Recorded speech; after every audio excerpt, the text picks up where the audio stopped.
بسم الله الرحمن الرحيم والعاديات ذبحا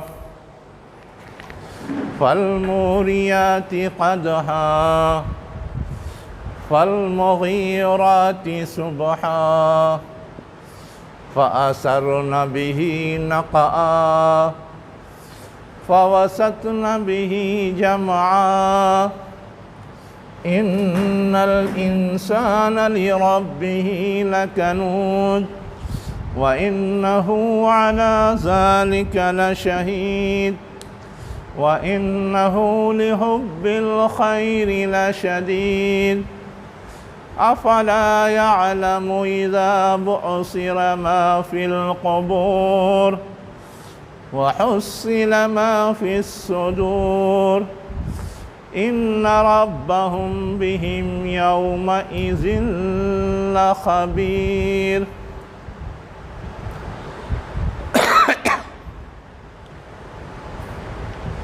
تو سورہ کا نام ہے العادیات۔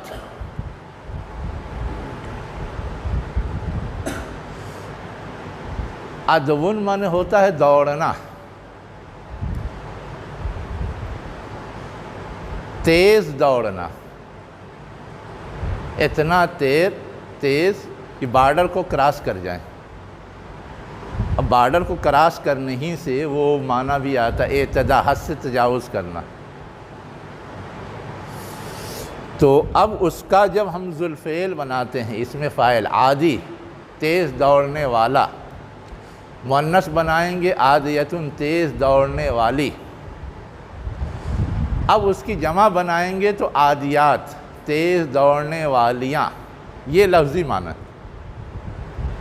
ٹھیک ہے۔ اب جو عملی بات ہے وہ یہ ہے کہ کس چیز کو عادیات کہا گیا ہے۔ یہ تو صفت ہے، دوڑنے کا کام، تیز دوڑنے کا کام کوئی بھی کر سکتا ہے۔ تو اب جب آپ اس تحقیق میں جائیں گے، اس تحقیق کے لیے آپ کو کچھ دلیل کی بنیاد پہ بات کرنی پڑے گی۔ تو ایسے تو بہت ساری چیزیں دنیا میں دوڑتی ہیں، لیکن تیز دوڑنے والے کچھ جانور ہیں۔ اب اس میں گھوڑا بھی ہے جو بہت زیادہ تیز دوڑتا ہے، شیر ہے جو بہت تیز دوڑتا ہے، چیتا ہے جو بہت تیز دوڑتا ہے، ہرن ہے جو تیز دوڑتا ہے، کوئی بھی مراد ہو سکتا ہے۔ لیکن اب یہاں پر کس کو کہا گیا ہے وہ ایک سوال ہے۔ تو اب اس کے آگے جو لفظ یہاں لگا ہوا ہے نا، والعادیات ضبحا، ذبح کے معنی کیا ہوتے ہیں وہ اگر سمجھ میں آ جائیں تو آگے پیچھے سے اس کا متعین ہو جائے گا کہ وہ کیا ہے۔ جب آپ اس کی طرف جائیں گے نا تو ذبح کے معنی آتے ہیں تیز دوڑنے کی وجہ سے جو سانس پھولنے لگتی ہے، اور سانس پھولنے کی وجہ سے جو آواز منہ سے باہر آتی ہے یا سینے سے نکلتی ہے، اس کو بولتے ہیں، جسے ہم لوگ اپنی زبان میں کیا بولتے ہیں، ہانپنا۔ کیا بولتے ہیں ہم لوگ اپنی زبان میں؟ ہانپنا، تیز دوڑنے کے بعد۔ اب یہ ہے کہ یہ ہانپنے کی بات بھی یہ کہ کوئی بھی چیز تیز دوڑے تو وہ ہانپے، ہم لوگ بھی دوڑتے ہیں تو ہانپنے لگتے ہیں۔ لیکن جس طرح ہر جانور کی اپنی الگ آواز ہوتی ہے، ہماری اپنی الگ آواز ہے۔ اب ہم کو کہنا ہوتا ہے بلی کی آواز کیا ہے تو میاؤ میاؤ، ٹھیک ہے۔ گدھے کی آواز کیا ہے تو ڈھینچوں ڈھینچوں۔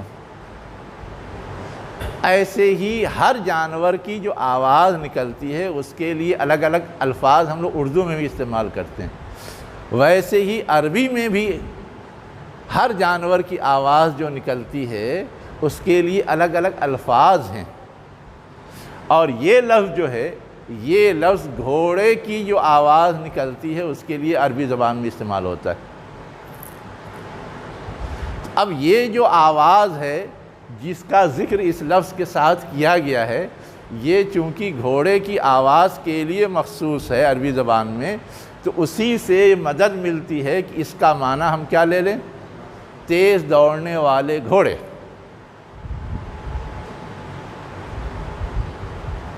تو عادیات مانے تیز دوڑنے والے یا والیاں، اور ذبحن مانے ہانپتے ہوئے، تیز سانس لیتے ہوئے، ہنہناتے ہوئے بھی بعض لوگوں نے ترجمہ کر دیا ہے، اس لیے کہ گھوڑا جب آواز نکالتا ہے تو اسے ہم لوگ کہتے ہیں ہنہنا رہا ہے۔ تو والعادیات کا ترجمہ کیا ہو جائے گا؟ قسم ہے، واو کے معنی قسم، واو کے معنی اور بھی ہوتا ہے، لیکن اور بالکل اسٹارٹ میں نہیں آئے گا، اس لیے کہ اور ہونے کا مطلب اس سے پہلے کوئی سینٹنس اور ہونا چاہیے، عطف ہے تو جوڑنے کے لیے ہے، تو یہاں اس سے پہلے کوئی سینٹنس تو ہے نہیں، ایک بات۔ دوسری بات یہ ہے کہ واو اگر حرف عطف ہوتا ہے تو اس سے آگے اور پیچھے دونوں ایک جیسا لفظ ہونا چاہیے، یہاں تو کچھ ہے ہی نہیں۔ اور دوسرا اشارہ یہ ہے کہ واو جب قسم کا معنی دیتا ہے اس کے بعد زیر آتا ہے، عطف کا معنی دے تو زیر نہیں آئے گا، پہلے جیسی حرکت ہے ویسے ہی آئے گا۔ زید و حامد، زید پر تنوین ہے تو حامد پر بھی تنوین آئے گا، لیکن یہاں کیا والعادیات مجرور زیر کے ساتھ، تو جب واو قسم کا معنی دیتا ہے تبھی وہ حرف جر ہوتا ہے، اور تبھی اس کے بعد والا لفظ جو ہے وہ زیر کے ساتھ آئے گا۔ تو قسم ہے تیز دوڑنے والے گھوڑوں کی جو ہانپ رہے ہوتے ہیں، یہ ہے مطلب اتنے کا۔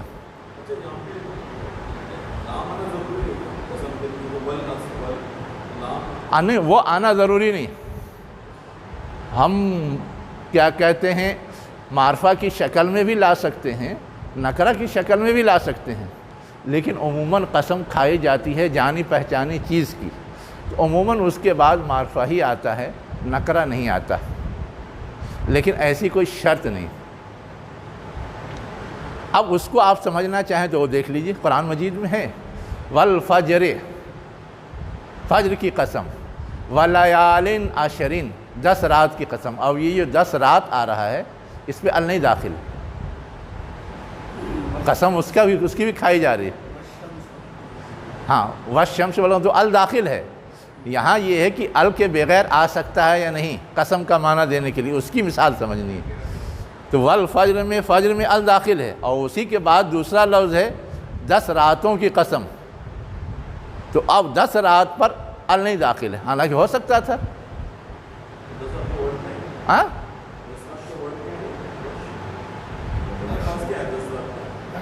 وَلَيَالٍ عَشْرٍ، ہاں نہیں، وَالْفَجْرِ وَلَيَالٍ عَشْرٍ ہے وہ، ہے نا، ال نہیں ہے، صرف لام ہے، وہ لام لیل کا ہے، ال والا معرفہ والا نہیں، وَلَيَالٍ ہے، الف لام نہیں ہے، والفجر میں الف لام ہے۔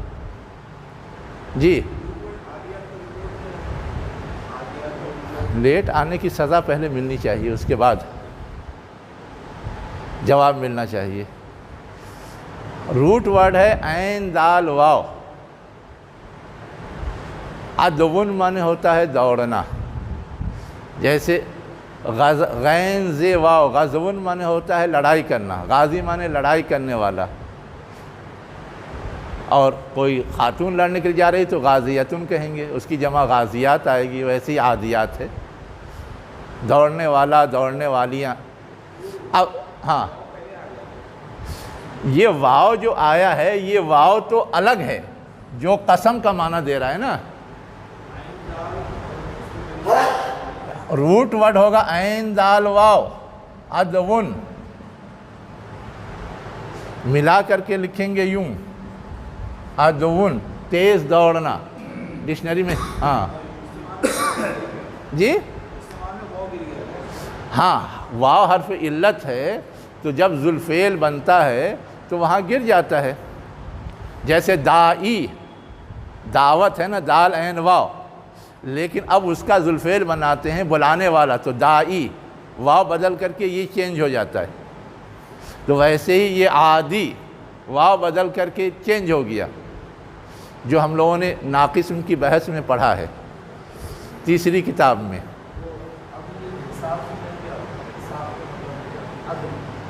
عدل جو ہے عین دال لام ہے نا، یہاں عین دال واو ہے، تو حرف کا فرق ہو گیا تو معنی کا فرق ہے.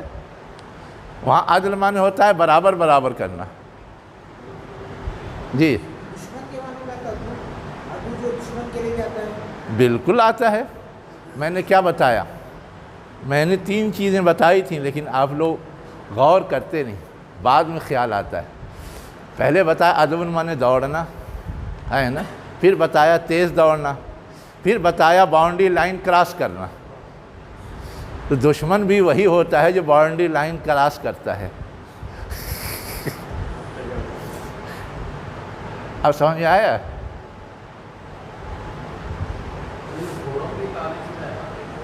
ہاں گھوڑوں کی تعریف میں ہے. گھوڑے ہم مراد اس لیے لے رہے ہیں کہ ذبح کے معنی آتے ہیں گھوڑوں کی آواز.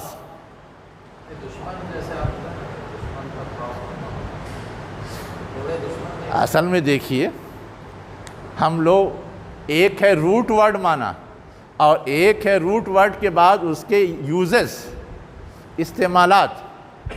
تو روٹ ورڈ معنی تو ہے دوڑنا، اب اس کے استعمالات میں کچھ کم بیش ہو کر کے بہت سارے معنی پیدا ہوتے رہتے ہیں، ہے نا. تو اب وہ بہت سارے معنی جو پیدا ہوئے اس میں سے دشمن کا معنی بھی پیدا ہوا. جیسے ورکر معنی کیا ہے؟ کام کرنے والا. اب ورکر معنی مزدور لیتے ہیں آپ، اس لیے کہ وہ بھی کام کرتا ہے. حالانکہ کام کرنے والے تو آپ بھی ہیں، جو ٹیبل پہ کام کرتا ہے وہ بھی ہے، لیکن اب اس کو تو عموماً ورکر نہیں کہتے، اس کو کلرک کہتے ہیں. حالانکہ ورکر وہ بھی ہے. تو روٹ ورڈ کے لحاظ سے سب ورکر ہیں. جیسے ماسٹر مانے ہنر رکھنے والا. اب کوئی بھی ہنر رکھتا ہے وہ ماسٹر کہلاتا ہے، ٹیلر ماسٹر ہو چاہے کوئی بھی ماسٹر ہو، لیکن اصلاً ہم پڑھانے والے کو ماسٹر کہتے ہیں. تو ہوتا یہ ہے کہ بیسک چیز پائی جاتی ہے لیکن کسی پر وہ معنی جو ہے چھا جاتا ہے. تو ویسے ہی بیسک چیز ہے دوڑنا، باؤنڈری کراس کرنا، لیکن اب وہ معنی چھا گیا. جو باؤنڈری کراس کرتا ہے اسی کو عدو بولتے ہیں. سمجھ میں آیا؟ جی. تو والعادیات ذبح کا مفہوم سمجھ میں آیا لفظی. اس کے بعد ہے فالموریات قدحا. فا معنی کیا پڑھا ہے؟ پس. اب یہ ہے موریات. یہ لفظ کیا ہے؟ ایراؤن. کیا ہے؟ ایراؤن. اورا یوری مورن، اوریا یورا مورن، اور ایراؤن. ایسے القا یلقی ملقن، القیا یلقا ملقن، القی القاؤن. ٹھیک ہے. تو اب ایراؤن کے معنی کیا آتے ہیں؟ ایراؤن کے معنی آتا ہے آگ جلانا. بچوں کو کبھی کبھی دیکھا ہوگا نا، 2 پتھر لیے رہتے ہیں، دونوں کو ٹکرائیں گے تو چنگاڑی نکلے گی. یا ہم ماچس کی تیلی لے کر کے ماچس کے کھپے پہ جو مسالہ ہوتا ہے اس پہ رگڑیں گے تو آگ نکلے گی. تو یہ جو عمل ہے نا، اسی عمل کو بولتے ہیں ایرا.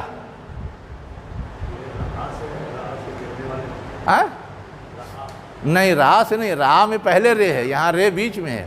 یہاں مادہ ہے واو رے یہ ورا. واو رے یہ کھولیں گے تب یہ لفظ ملے گا آپ کو.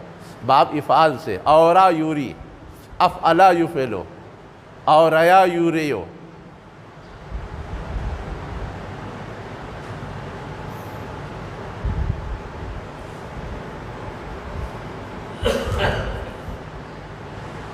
تو اب یہاں موریا معنی کیا ہوتا ہے؟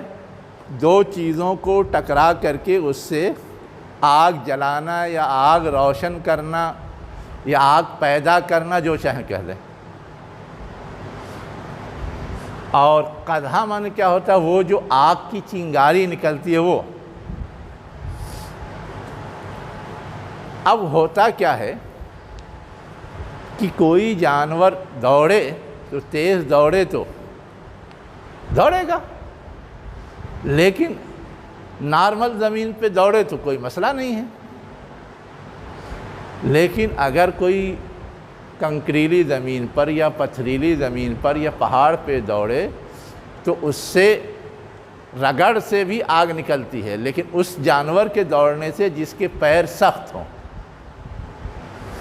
اب جو کھر والے جانور ہوتے ہیں اس کی رگڑ سے تو وہ چنگاری پیدا ہوتی ہے، لیکن جو کھر والے جانور نہیں ہوتے، جیسے اونٹ ہے، کھر والا نہیں، اس کے پیر کے نیچے گدے دار پوزیشن ہوتی ہے، جیسے بلیوں کے ہوتی ہے، سمجھ رہے ہیں؟ اس سے تو نہیں چنگاری نکلے گی، لیکن کھر والا جانور ہو یا اس کے نیچے اور نال لگا دیتے ہیں تو اس صورت میں جب وہ پتھر سے ٹکراتا ہے تو اس سے چنگاری نکلتی ہے۔ اسی کو کہا گیا کہ وہ کیا کرتا ہے؟ چنگاریاں نکالتا ہے یا چنگاریاں نکال کر آگ روشن کرتا ہے۔ اب مختلف انداز سے لوگ ترجمہ کرتے ہیں، چنگاریاں جھاڑتے ہوئے، چنگاریاں پھیلاتے ہوئے، چنگاریاں نکالتے ہوئے، جو بھی کہیں۔ تو قدح کے معنی آتے ہیں چنگاری، جو رگڑ کے نتیجے میں آگ یا چمک پیدا ہوتی ہے یا شعلہ اٹھتا ہے، چنگاری سامنے آتی ہے، وہ قدح کے معنی۔ ہم لوگ اردو میں بھی یہ لفظ استعمال کرتے ہیں، لیکن اس سے آگے تلخی کے معنی میں، رد و قدح کرنا، کسی چیز کو رد کر دینا یا اس میں سے نقطہ نکالنا، مین میخ نکالنا، اس میں سے باریکی پیدا کرنا، رد و قدح اردو میں ہم لوگ بولتے ہیں۔ قدح کا یہی لفظ ہے جو ہم لوگ اردو میں بولتے ہیں۔ تو اب کیا معنی ہو گیا؟ چنگاریاں نکالتے ہوئے یا نکالنے والے۔ یہ انہی گھوڑوں کے حوالے سے کہا جا رہا ہے کہ گھوڑے دوڑتے بھی ہیں اور اتنا تیز دوڑتے ہیں کہ ان کے پیروں کے رگڑ سے کیا ہوتا ہے؟ چنگاریاں نکلتی ہیں۔ بامحاورہ ترجمہ کیسے کریں گے؟ ہاں دیکھیے، قسم ہے ہانپتے ہوئے دوڑنے والے گھوڑے کی، یہ ہو گیا، پس وہ چنگاریاں جھاڑتے ہیں یا نکالتے ہیں۔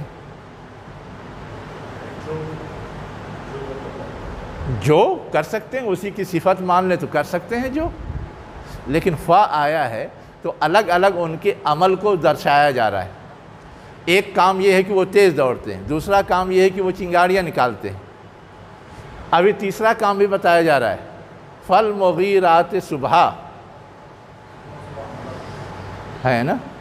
اب اغارتن معنی ہوتا ہے حملہ کرنا، صبح معنی صبح،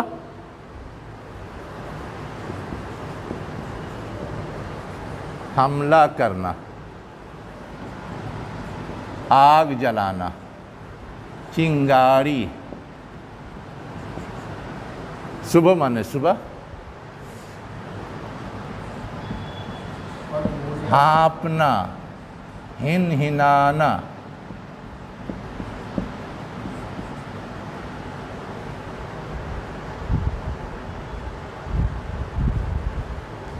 ہاں کیا کہہ رہے تھے؟ ہاں میں ترجمہ لکھ کے نہیں دوں گا، لکھواؤں گا بھی نہیں، معنی میں نے بتایا، اب آپ کیجئے نا کچھ، سب مجھ سے لکھ کر کے لکھ لیں گے تو آپ کو خود کرنا کیسے آئے گا؟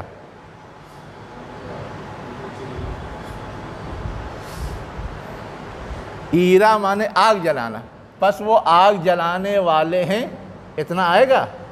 اچھا، قدحن چنگاری نکالتے ہوئے یا چنگاری ظاہر کرتے ہوئے یا چنگاری نکالنے والے، آگ کے بجائے چنگاری نکالتے ہیں، کر دیجیے آپ ترجمہ۔ آگ جلانا تو لکھا ہے نہیں، آگ جلانا مانا، ہاں تو آگ کے بجائے یہاں پہ چنگاری لکھ دیجیے، پس وہ چنگاری جلانے والے ہیں، چنگاری نکالنے والے ہیں، مفہوم وہی ہوگا. تو اتنا سیٹنگ کچھ آپ بھی کیجئے نا. ہاں ہاں، تو آگ لگا کر چنگاری بھڑکانے والا ایسے کر لیجئے. وہ سب کچھ مفہوم ادا ہونا چاہیے. الفاظ آگے پیچھے دائیں بائیں کچھ بھی ہو سکتے ہیں، مفہوم کے دائرے سے آپ باہر نہیں جائیے. جیسے ہوتا ہے نا معافی ضمیر کوئی ایک ڈھنگ سے ادا کرتا ہے، کوئی دوسرے ڈھنگ سے، کوئی تیسرے ڈھنگ سے، ویسے ہی اس کا معنی کوئی ایک ڈھنگ سے کرتا ہے، کوئی دوسرے ڈھنگ سے کرتا ہے، کوئی تیسرے ڈھنگ سے کرتا ہے. آپ جب ترجمہ کھول کے بیٹھیں گے 10 انداز سے ترجمہ ملے گا آپ کو، لیکن آپ روٹ ورڈ پکڑے ہوں گے، سمجھ میں آیا کہ ہاں اس میں سے کون صحیح ہے کون غلط ہے.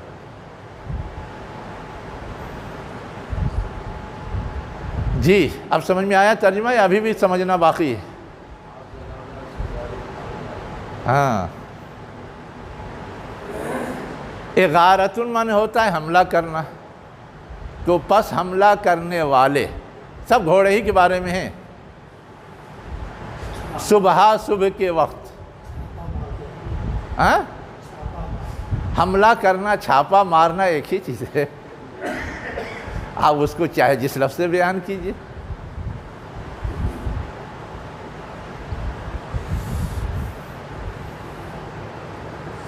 اس کے بعد کیا ہے؟ فَأَثَرْنَ بِهِ نَقْعًا. فا معنی تو جانتے ہیں پس. اثارۃ لفظ ہے. اثارۃ معنی کیا ہوتا ہے؟ اڑانا، ابھارنا.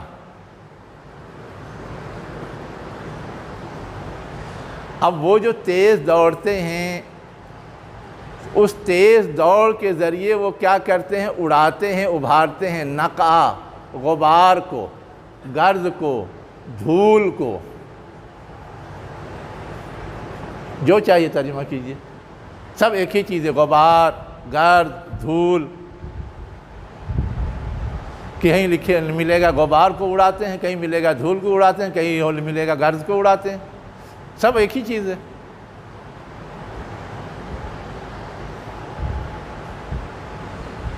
اثارۃ معنی ابھارنا، اڑاتے ہیں یا ابھارتے ہیں یا اوپر اٹھاتے ہیں، ایک ہی چیز ہے. مٹی اگر ہم کہیں گے تو مٹی سخت شکل میں ہو تو بھی ہے، گرد کی شکل میں ہو تو بھی ہے، تو کنفیوز ہوں گے نا. لیکن غبار، دھول یا گرد کہیں گے تو وہ جو باریک شکل میں ہوتا ہے اسی کو بولتے ہیں غبار. تو ایگزیکٹ لفظ جو ہے وہ غبار ہے، گرد ہے، دھول ہے. مٹی کریں گے تو آپ کنفیوز ہو جائیں گے، مٹی کو اڑاتے ہیں.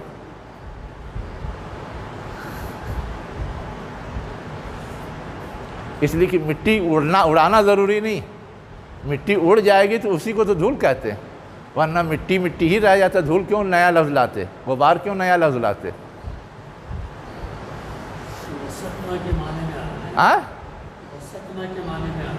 نہیں، وسطنا تو ابھی ہم لوگ پہنچے نہیں ہیں. اثرنا ہے نا.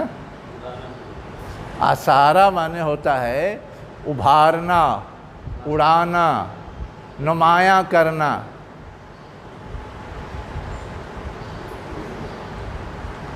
اب ہم لوگ چلتے ہیں نا تو ہمارے پیر کا نشان پڑتا ہے.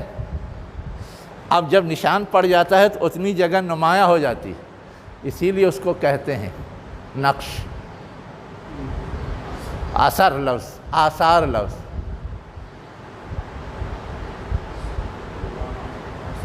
ہاں آثار قدیمہ. پرانی چیزوں میں بہت ساری چیز مٹ گئی، ختم ہو گئی، لیکن کچھ نمایاں چیزیں باقی ہیں.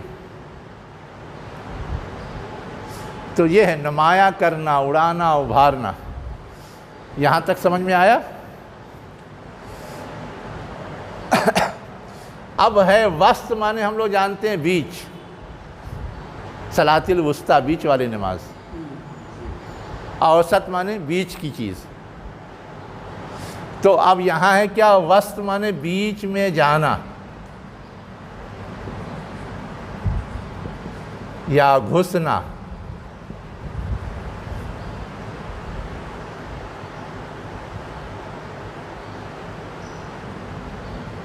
اور جمع مانے تو اکٹھا کرنا ہوتا ہے. اب کچھ لوگ جمع ہو تو اس کو ہم لوگ کیا کہتے ہیں؟ بھیڑ. مجمع، تو یہاں جمع کے معنی وہی مجمع ہے، بھیڑ ہے۔ پس وہ بیچ میں جا گھستے ہیں بھیڑ کے اندر، مجمع کے اندر۔ تو جمع کے معنی کیا ہے؟ بھیڑ، مجمع، ہجوم، جو چاہیں وہ کریں ترجمہ، جس پر بھی بھیڑ کا اطلاق ہوتا۔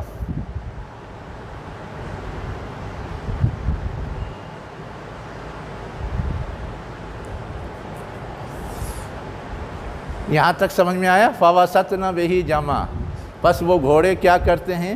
بھیڑ میں گھس جاتے ہیں دوڑ کر کے۔ اب اس کے بعد آگے ہے اِنَّ الْإِنسَانَ لِرَبِّهِ لَكَنُودٌ۔ اِنَّا معنی ہم لوگ جانتے ہیں، انسان بھی جانتے ہیں، لے بھی جانتے ہیں، رب بھی جانتے ہیں، ہی بھی جانتے ہیں، اس میں کوئی نیا لفظ نہیں۔ نیا لفظ ہے کنود۔ اب کنود معنی کیا ہوتا ہے؟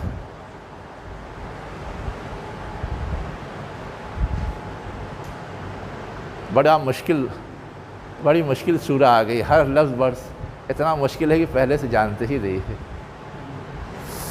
کنود کہتے ہیں بنجر زمین کو، ہم لوگ بولتے ہیں نا بنجر، جس میں دانہ ڈالا جائے تو اگے ہی نہ کوئی چیز۔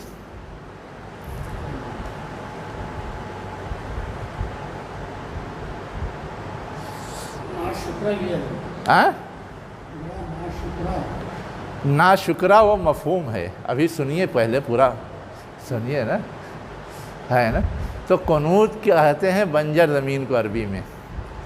اور ایک حدیث کے اندر اللہ کے رسول نے کنود کی وضاحت کی ہے نا، کہ وہ شخص جو اکیلا کھائے دوسروں کو نہ کھلائے۔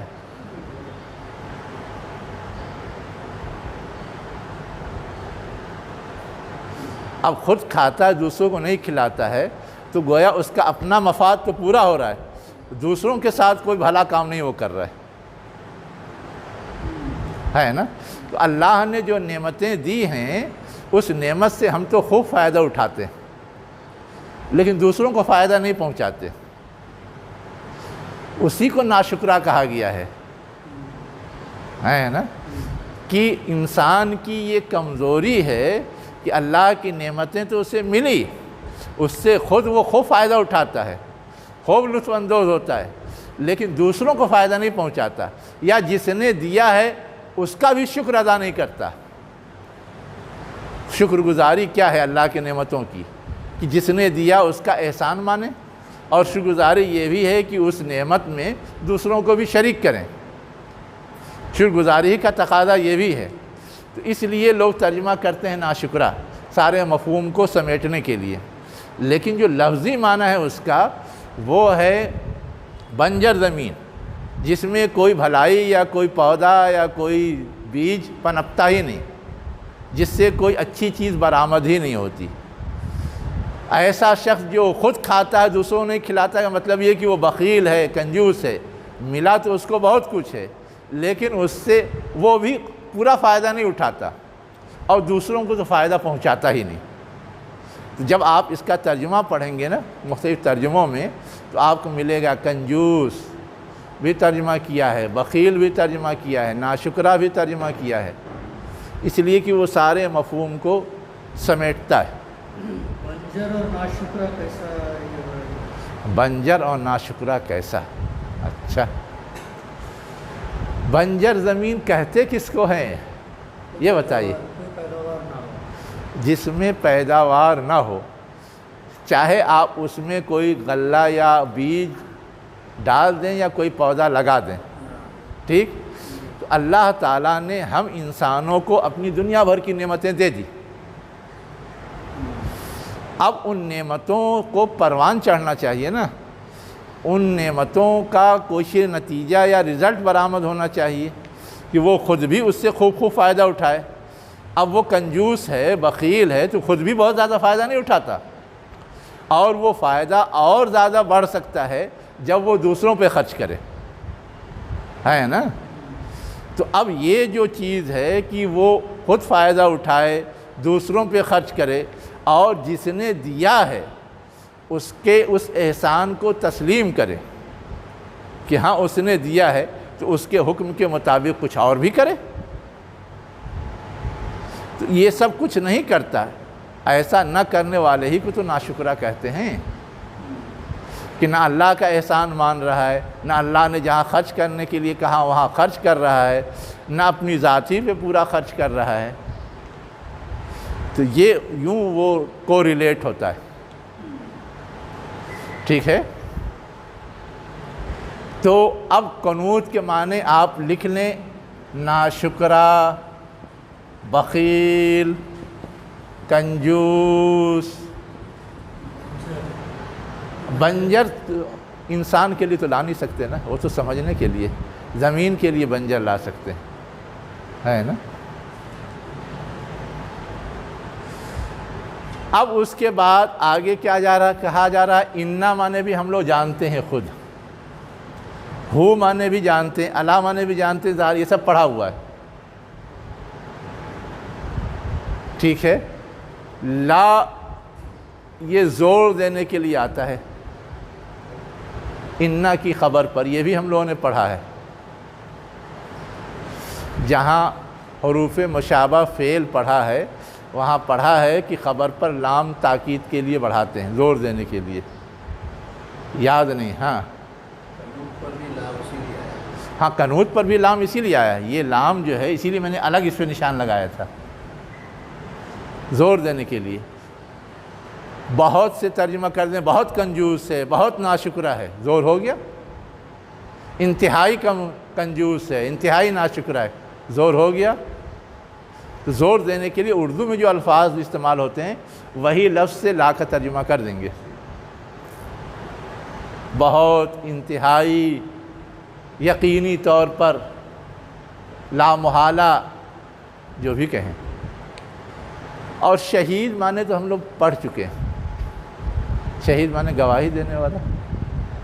کلمہ شہادت، ایسا کلمہ جس کے ذریعے ہم گواہی دیتے ہیں، اسی سے شہید گواہی دینے والا. تو بے شک وہ اس پر کیا ہے؟ گواہی دینے والا. کس بات پر؟ کہ انسان ناشکرا ہے، انسان بخیل ہے، انسان کنجوس ہے. اس کے عمل سے یہ چیز ظاہر ہوتی ہے. اب کیسے ظاہر ہوتی ہے وہ ابھی ہم لوگ سمجھیں گے. پہلے ابھی الفاظ کے معنی سمجھ لیں. آگے کیا کہا جا رہا ہے؟ واو، انہو، لام، یہ سب ہم لوگ جانتے ہیں. حب بھی ہم لوگ جانتے ہیں، حب الہی، حب رسول، محبت کرنا.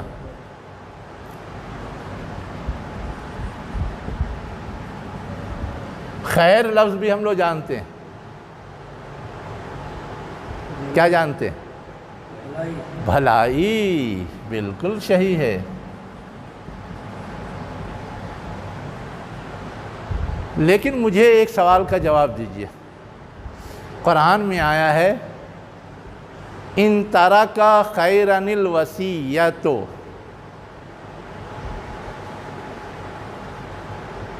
اگر وہ بھلائی چھوڑے تو وصیت کرے. بھلائی چھوڑے تو، بھلائی چھوڑنے کی چیز ہے، وارثین کو ملے گا. یس.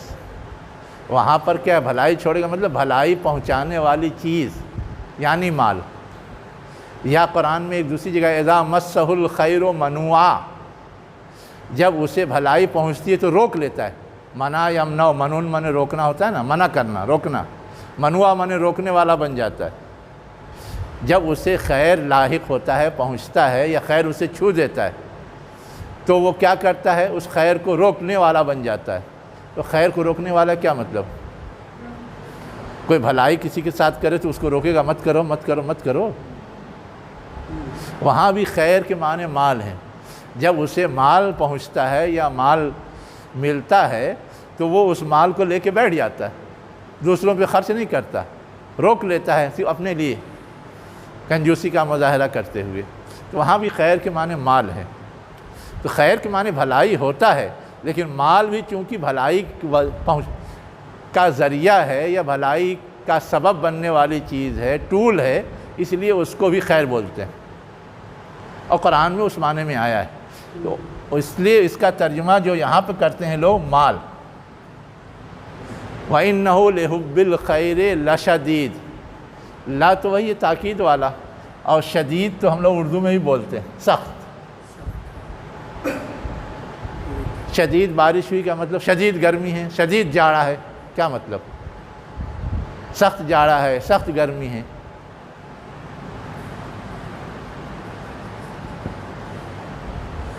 یہاں تک سمجھ میں آیا؟ اب اس کے بعد ہے افلا یعلم۔ آ معنی بھی ہم لوگ پڑھ چکے ہیں، کیا؟ فا معنی بھی پڑھ چکے ہیں، پس۔ لا یعلم معنی پڑھ چکے ہیں، لا یفعل وہ نہیں کرتا ہے، لا یعلم وہ نہیں جانتا ہے، پس کیا وہ نہیں جانتا ہے۔ اب ہے اذا۔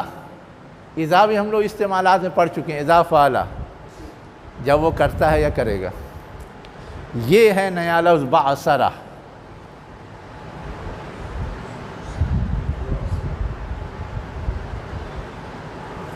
تو بعثرہ میں نے کیا ہوتا ہے؟ اٹھانا۔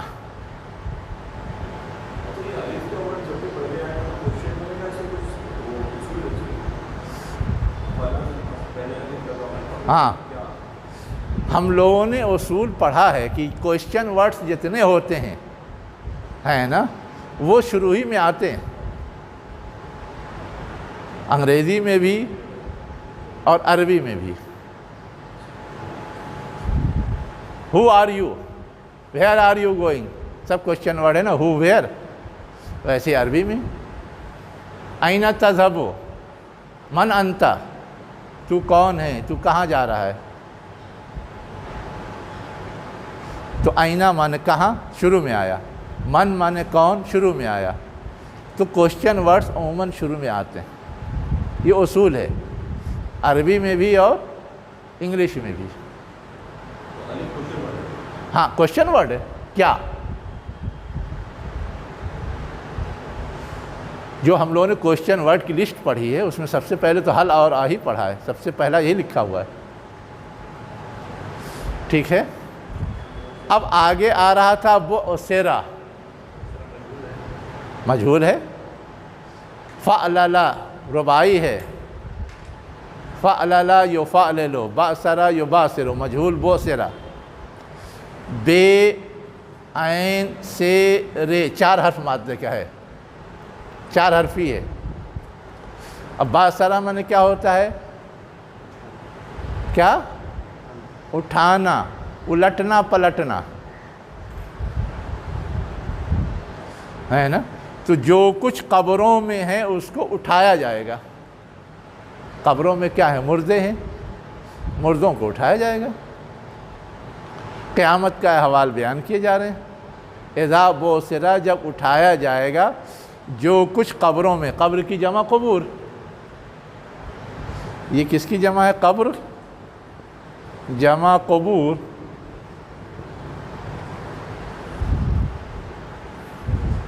تو جب اٹھایا جائے گا جو کچھ قبروں میں ہے، یعنی قبر میں مردے جو دفن کیے ہوئے وہ اٹھائے جائیں گے۔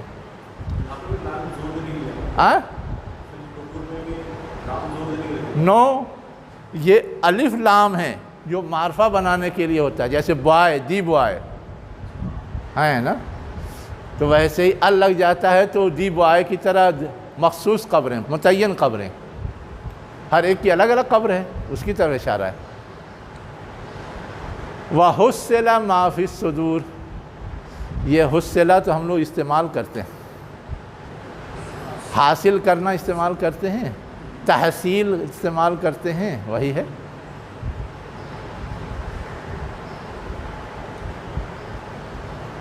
وَحُصِّلَ مَا فِي الصُّدُورِ، اور حاصل کیا جائے گا، جمع کیا جائے گا، اکٹھا کیا جائے گا، ما فی الصدور، جو سینوں میں ہے۔ صدر مانے سینہ، اس کی جمع ہے صدور۔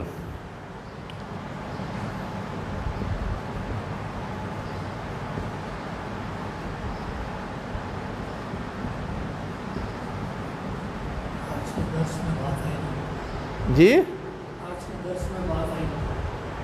ہاں، وَحُصِّلَ مَا فِي الصُّدُورِ، اور حاصل کرنا، حصلہ مانے حاصل کرنا، حاصل کیا جائے گا جو سینوں میں ہے۔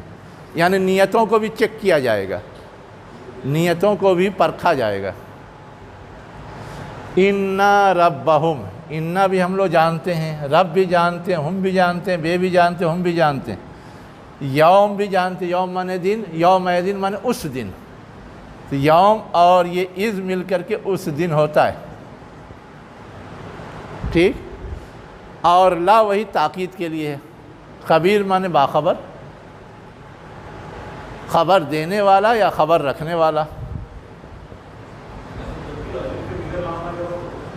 ہاں وہ تاکید کے لیے ہوتا ہے، اور جب ال کے ساتھ آئے تو وہ معرفہ ہوتا ہے۔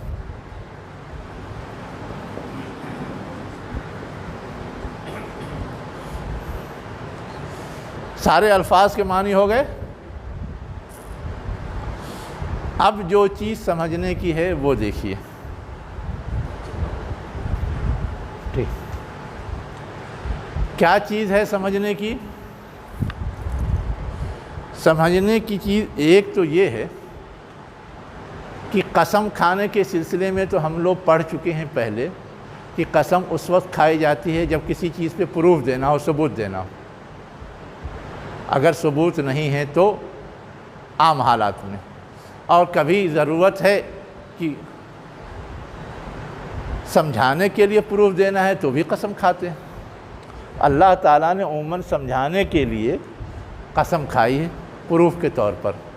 اب یہاں پر اللہ تعالیٰ گھوڑوں کی قسم کھا رہا ہے، حالانکہ بعض لوگوں نے اونٹنیاں بھی مراد لیا ہے، بعض لوگوں نے کیا کیا ہے، اونٹنیاں بھی مراد لیا ہے نا، قسم ہے اونٹنیوں کی۔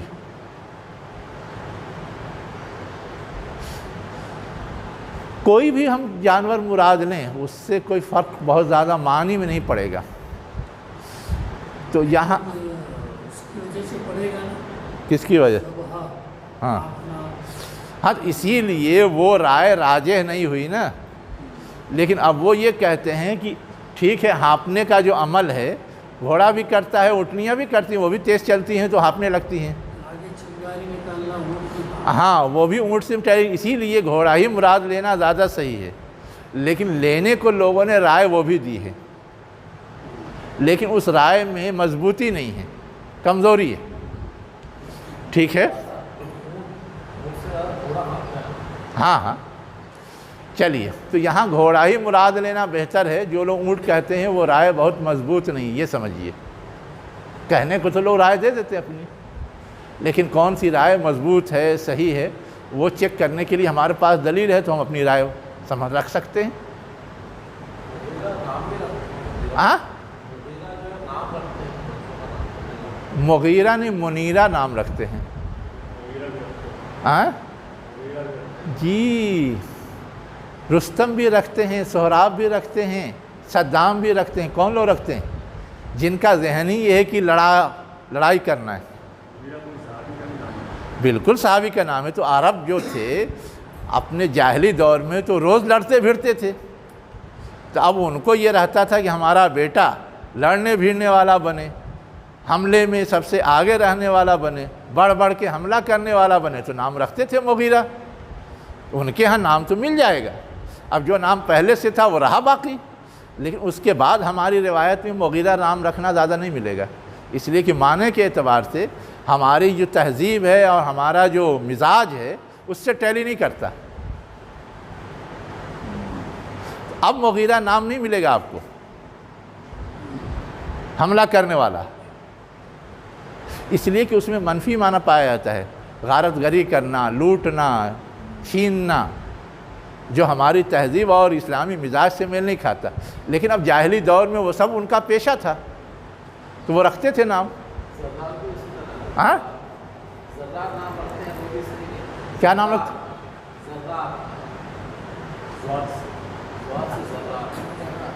ذوات سے ذرار وہ لوگ نام رکھتے ہیں جو لوگ کی جاہل ہیں، اصلاً وہ جیم سے جرار ہے نا۔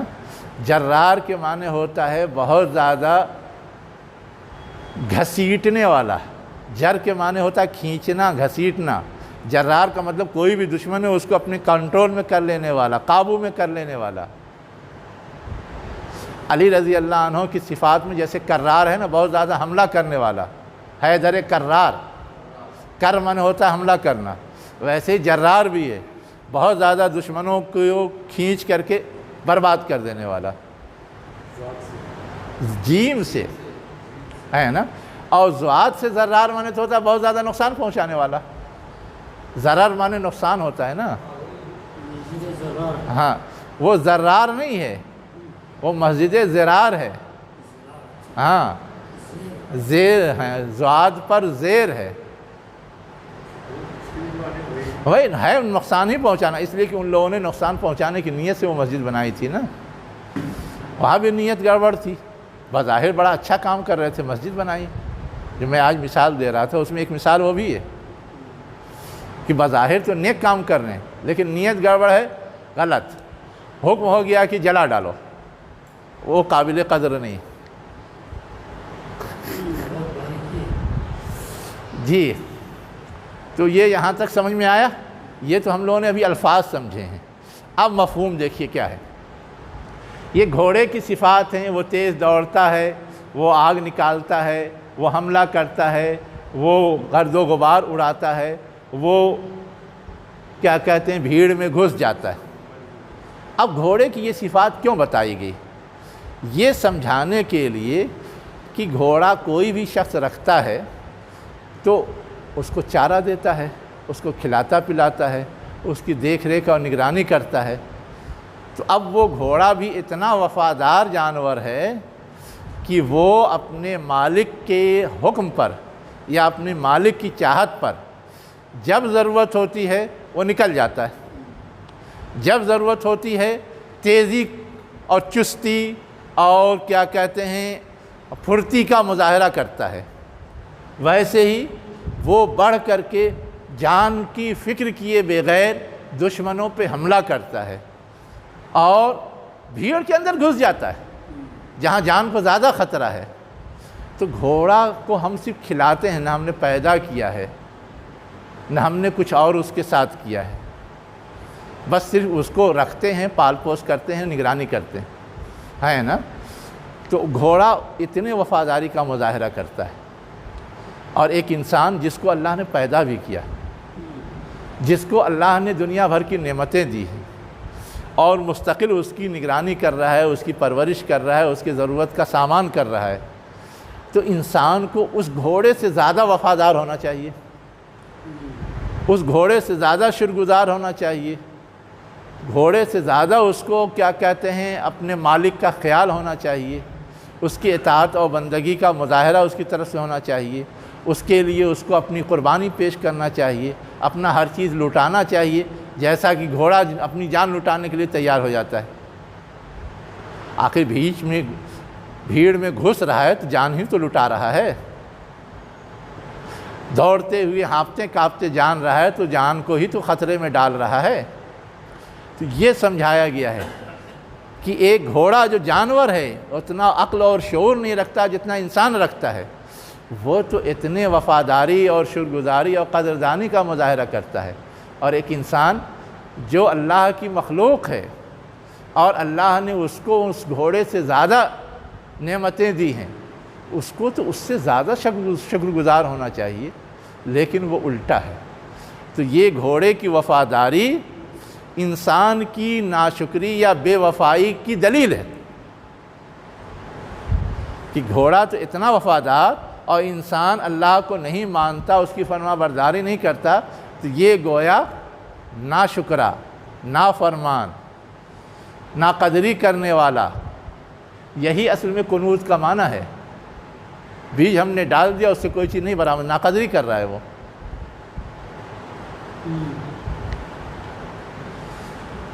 اور آگے پھر کیا کہا گیا؟ اِنَّهُ عَلَىٰ ذَلِكَ لَشَهِيدٌ، اور یہ جو ناقدری کر رہا ہے اس پر اگر وہ خود غور کرے، خود ہی گواہی دے گا کہ ہاں واقعتاً بات تو صحیح ہے، ایک جانور تو اتنا وفادار بنا ہوا ہے، ہم تو اتنے وفادار نہیں ہیں۔ اب یہ جو ناقدری ہے یا ناشکری ہے یا بے وفائی ہے، اس کا ریزن کیا ہے، اس کا سبب کیا ہے، اس کو یہاں بیان کیا گیا۔ اِنَّهُ لِحُبِّ الْخَيْرِ لَشَدِيدٌ، وہ مال کی محبت میں کیا ہے؟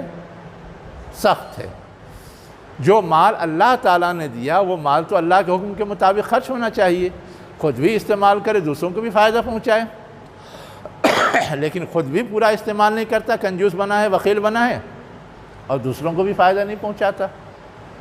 یہ جو اس کی کمزوری ہے، یہ کمزوری اصلاً اس کے ناشکری کا ریزن ہے، اس کے ناشکری کا سبب ہے۔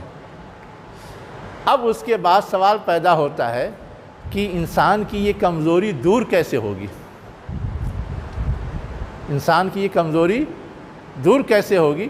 تو اسی کا علاج آگے بتایا گیا ہے کہ اگر انسان کو قیامت کے دن حساب و کتاب کا احساس ہو، قیامت کے دن اللہ کے سامنے اللہ کی ملی ہوئی نعمتوں کی جواب دہی کا احساس ہو، تو وہ اس بیماری سے پاک ہو سکتا ہے۔ اسی کو کہا گیا، کیا اسے نہیں معلوم، یعنی انسان کو نہیں معلوم کہ جو کچھ قبر میں ہے، یہ انسان مر کر کے قبر میں ڈال دیا جاتا ہے، جو کچھ قبر میں ہے اس کو اللہ تعالیٰ دوبارہ اٹھائے گا، اور جو کچھ اس نے عمل کیا ہے اس دنیا کے اندر اس کا جائزہ لے گا، اور جائزہ صرف عمل کا نہیں لے گا، کس نیت سے کیا، کس ارادے سے کیا، کیا اس کے جذبات تھے، اس کا بھی لے گا، ٹھیک؟ اور اس جائزے میں ایسا نہیں کہ کبھی وہ مس کرے گا، ہے نا، کہ غلط فیصلہ سنا دے، غلط نتیجہ نکال لے۔ ان ربہم بہم یومئذ لخبیر، اس دن تمہارا رب کیا ہوگا؟ باخبر ہوگا۔ باخبر ہونے کا مطلب کہ یوں تو اللہ تعالیٰ یوں ہی باخبر ہے ہمیشہ، اس کے لیے غیب اور شہادت سب برابر ہے، ہر چیز کا وہ علم رکھتا ہے۔ باخبر ہونے کا مطلب یہ ہے کہ کامل باخبر ہوگا۔ ہماری جو عدالتیں ہوتی ہیں وہاں جج ہر چیز سے باخبر نہیں ہوتا، وکیل ہر چیز سے باخبر نہیں ہوتا، جتنا اس کو بتا دیا جاتا ہے، جتنا گواہی دینے والے گواہی دے دیتے ہیں اسی پر وہ فیصلہ کرتا ہے، لیکن اللہ تعالیٰ تو ہر چیز سے باخبر ہے، کامل باخبر، بھرپور باخبر۔ اس چیز کو درشایا گیا ہے، اور اس باخبری کو اور مؤکد اور مدلل کرنے کے لیے اللہ تعالیٰ نے انتظام کر رکھا ہے، فرشتے کندھوں پہ متعین ہیں، کرامن کاتبین، ہمارے سارے اعضاء متعین ہیں جو ہمارے ہر عمل کا ریکارڈ رکھ رہے ہیں۔ یہ کائنات کی ہر چیز موجود ہے جو ہر چیز کو نقش کر رہی ہے، ریکارڈ کر رہی ہے، ٹیپ کی طرح اور کیا کہتے ہیں سی ڈیز کی طرح، اور وہ پوری تصویر دکھا دے گی۔ تو اللہ تعالیٰ اتنا باخبر ہے، اس لیے اس دن اس جائزے میں کوئی کمی کوتاہی یا کوئی الٹ پھیر یا کوئی غلطی نہیں ہوگی، اور اس وقت اللہ تعالیٰ جو فیصلہ کرے گا وہ فیصلہ بالکل برحق ہوگا۔ اتنا انسان کو سمجھ میں نہیں آتا۔ تو گویا کیا بتایا گیا پورے سورہ میں؟ پوری سورہ میں یہ بتایا گیا کہ دنیا کے اندر پائے جانے والی جو دوسری مخلوقات ہیں وہ وفاداری کا مظاہرہ کرتی ہیں۔ انسان کو ذرا اختیار دے دیا گیا تو اس وفاداری سے وہ بے وفائی کی طرف چلا جاتا ہے، اور بے وفائی کی طرف جانے کا ریزن کیا ہے؟ مال کی محبت۔ اس مال کی محبت کا علاج کیا ہے؟ آخرت کے دن جواب دہی کا احساس۔ تو اگر یہ چیز انسان سمجھ جائے تو وہ سدھر سکتا ہے، وہ بے وفائی کے رویے میں تبدیلی لا سکتا ہے، باوفا بن سکتا ہے، وہ مال کے استعمال میں تبدیلی لا سکتا ہے، اس کا معقول استعمال کر سکتا ہے، اور وہ جو کچھ بھی کرتا ہے اس میں اس بات کی فکر کر سکتا ہے کہ ظاہر پرستی نہیں ہو، حقیقت پر مبنی اس کا عمل ہو، ہے نا، اس کی نیتیں، اس کے ارادے درست ہو جائیں، وہ کہیں ڈنڈی مارنے والا یا دھوکہ دینے والا نہ رہے، ہے نا، اور اسے یہ احساس ہمیشہ رہے کہ اللہ تعالیٰ ہمیشہ ہر وقت ہر چیز سے باخبر ہے، اور اس باخبری کی بنیاد پر وہ مواخذہ بھی بھرپور کرے گا اور صلہ بھی بھرپور دے گا۔ یہ ہے خلاصہ اس پوری سورہ کا جو ابھی ہم لوگوں نے سمجھا۔ اب اس سے سبق کیا ملا ہم لوگوں کو؟ پوائنٹ وائز صرف 3 چیز سمجھ لیجئے۔ پہلی چیز تو یہ ہے کہ انسان کو وفادار بننا چاہیے، شکرگزار بننا چاہیے، ناشکرا نہیں بننا چاہیے۔ پہلا سبق یہ۔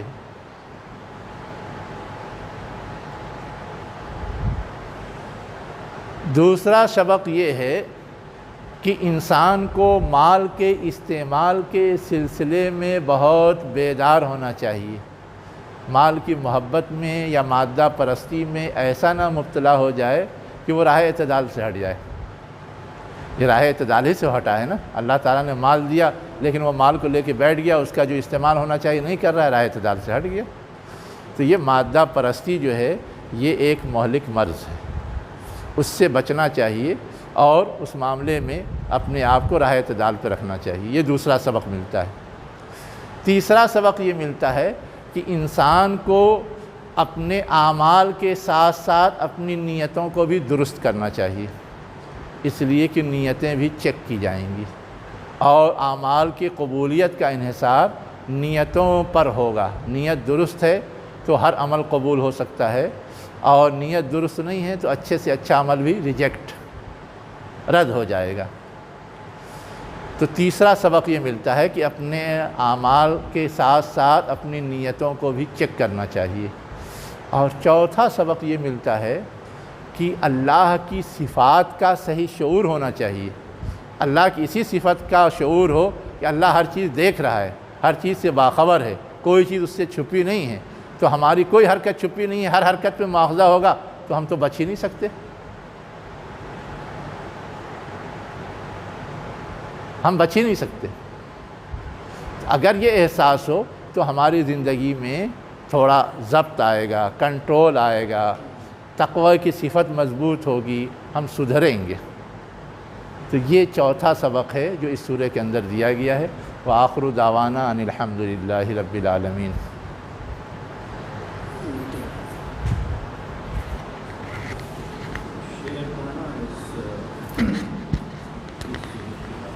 ہاں